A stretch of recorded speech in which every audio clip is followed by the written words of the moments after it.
नमस्कार सभी मित्रों, चैनल कहानी की पोटली पर आप सभी का स्वागत है। एक गुरु के दो शिष्य थे। एक पढ़ाई में बहुत तेज और विद्वान था और दूसरा फिसड्डी। पहले शिष्य की हर जगह प्रशंसा और सम्मान होता था, जबकि दूसरे शिष्य की लोग उपेक्षा करते थे।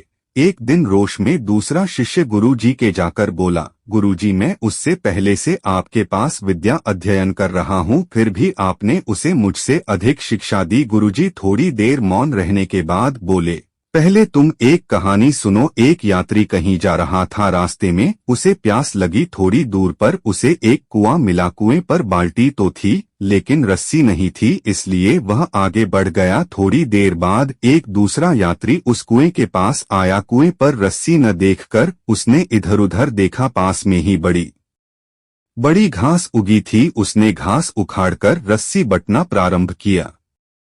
थोड़ी देर में एक लंबी रस्सी तैयार हो गई, जिसकी सहायता से उसने कुएं से पानी निकाला और अपनी प्यास बुझा ली। गुरुजी ने उस शिष्य से पूछा, अब तुम मुझे यह बताओ कि प्यास किस यात्री को ज्यादा लगी थी। शिष्य ने तुरंत उत्तर दिया कि दूसरे यात्री को।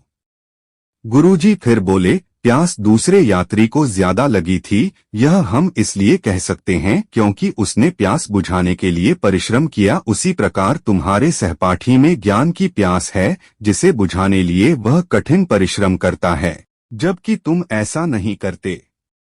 शिष्य को अपने प्रश्न का उत्तर मिल चुका था, वह भी कठिन परिश्रम में जुट गया।